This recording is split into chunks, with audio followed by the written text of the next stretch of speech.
Hi guys, this will be the first video I am attempting to make for Flip Classroom. It is 9.1 Solving Quadratic Equations by Finding Square Roots. So there's a lot of vocab that we have to start with, so I'm sorry about that. We'll get through it though. So first we're just going to go over what a square root is. So the definition is if b squared equals a, then b is a square root of a.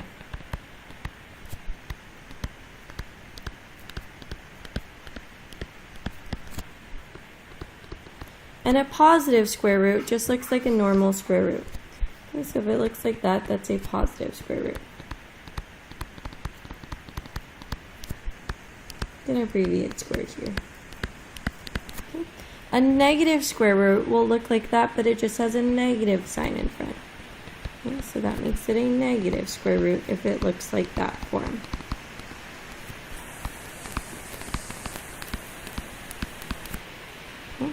The radicand is the number or expression, because it could have variables,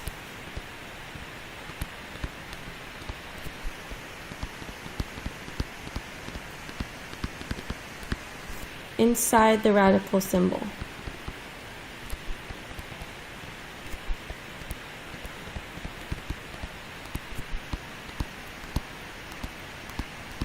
So if you have the square root of x, that x is going to be the radicand.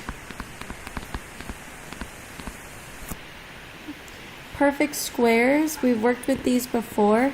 They're just numbers whose square roots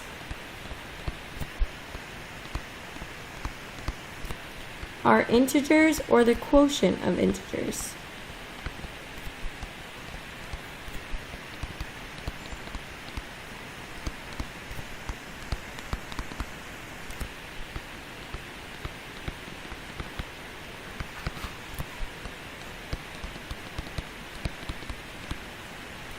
So some examples of those is 4, it's a perfect square, 16, 9, 25, there's lots of them. An irrational number is a number that cannot be written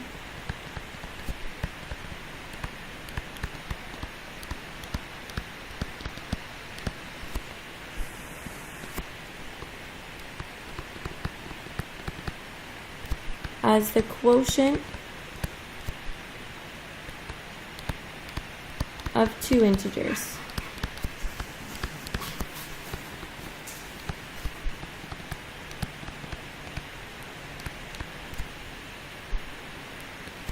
A radical expression, we'll be working primarily with these this chapter, is an expression that involves square roots. Pretty simple. An expression that involves square roots.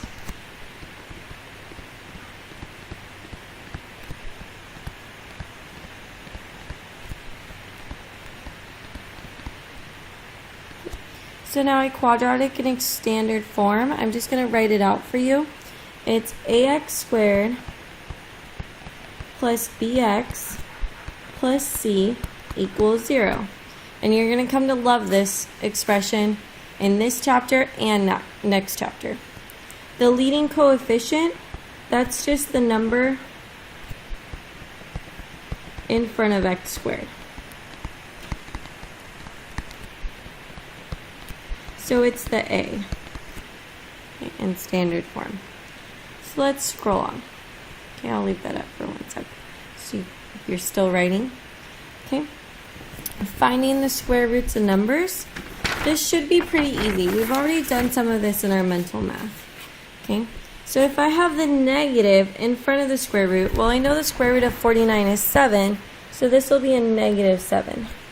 And that was a negative square root because it had that negative in front. If I just have the square root of 49, it's just 7. And that we refer to as a positive square root. Okay, if I have the square root of negative 9, now the problem with this is that I can never square something and get a number, and get a negative number. I'm sorry. Because whenever I square a positive, it becomes a positive. If I square a negative, it also becomes a positive.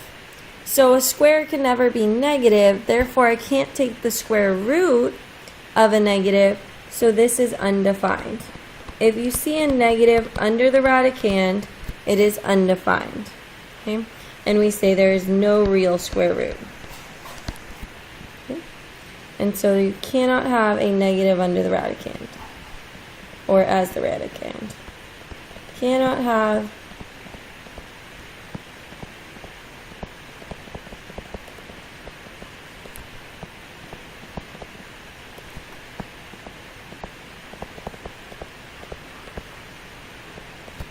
Okay, the square root of 0, well, 0 times 0 is 0, so square root of 0 is just equal to 0.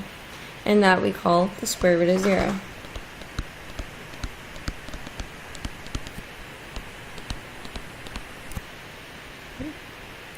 So let's scroll up. Now we're evaluating a radical expression. Don't let all of this funky expression confuse you. All you're doing is plugging in numbers. So here we have the square root of b squared minus 4ac. Now the important thing here is to make sure you simplify this b squared minus 4ac first, and then you take the square root of that number.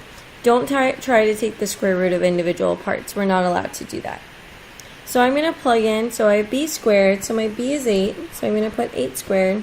And I always put that in parentheses just to remind me when it's a negative to square the negative. Minus 4 and times a is next, so my a is negative 7.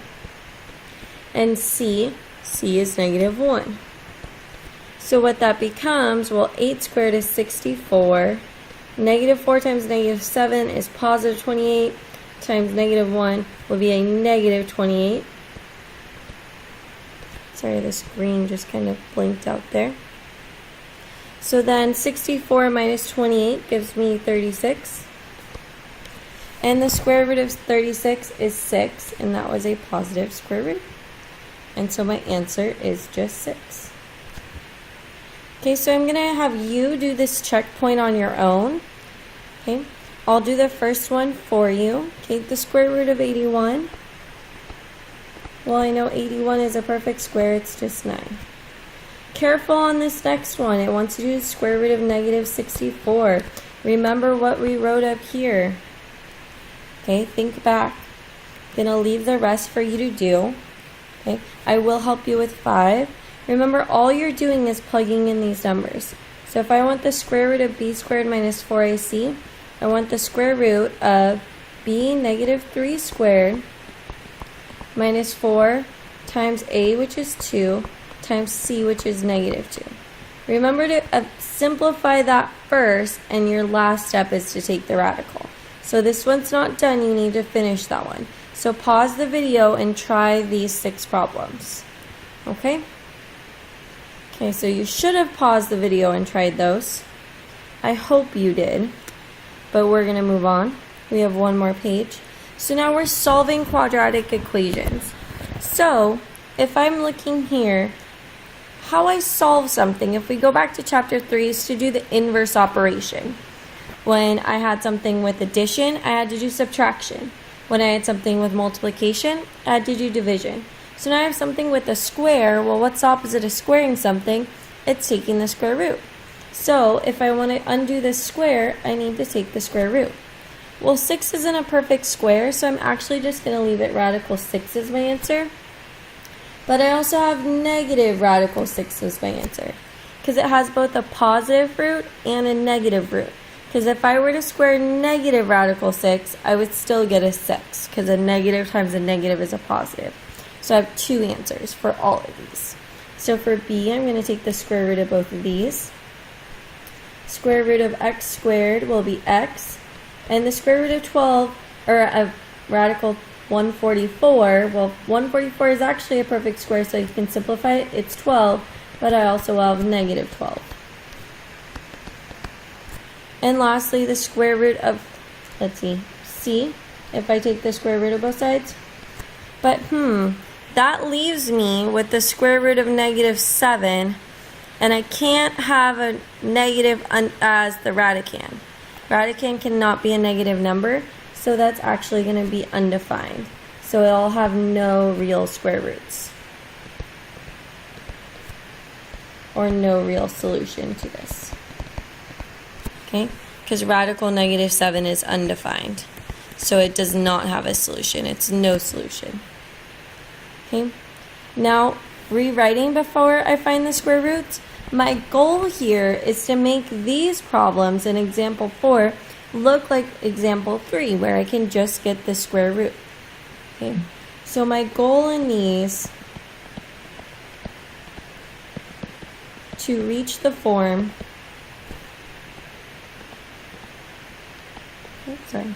should be reach the form.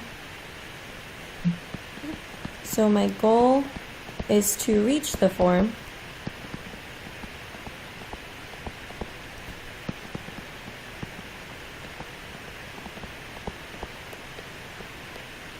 x squared equals a number. Because once I have that form, I can just take the square root of both sides and find a solution. Oh, uh-oh. What happened here? Okay, we're back. Sorry, I touched a button on my laptop and it took me back to the home screen. We're still trying to work out kinks in filming these videos. That was one of them. So now I need to solve 5x squared minus 20 equals 0. So my goal is to get it, remember, in this form here. So I can solve it like anything else. So first I'm going to add 20 to both sides to get rid of that. So I added 20 to both sides, and that gives me 5 squared equals 0 plus 20 at 20. Okay, now I need to get rid of that 5, so I'm going to divide by 5. And I get x squared equals 4. Now I can take the square roots.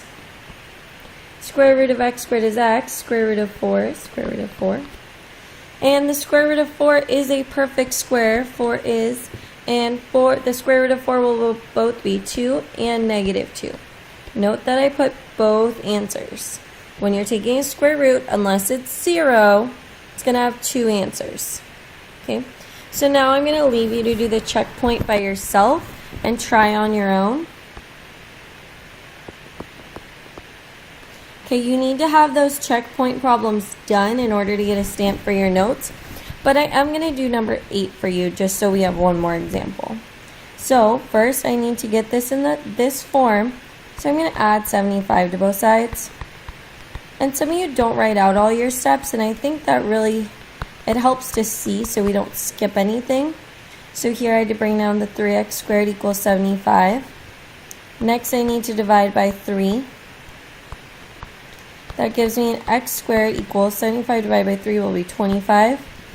And then my next step is I can take the square root of both sides. So I get x is the square root of 25, which is a perfect square. It'll be both 5 and -5 as my answer. Okay, go ahead and try 7 and 9 on your own. And you can try the checkpoint up there. Make sure you have those done in addition to writing everything I wrote down on your notes in order to get a stamp. So I hope this wasn't too bad. First video I made on my own. I know I'm not as entertaining as the last videos, but we're making an effort. So I'll see you guys tomorrow in class.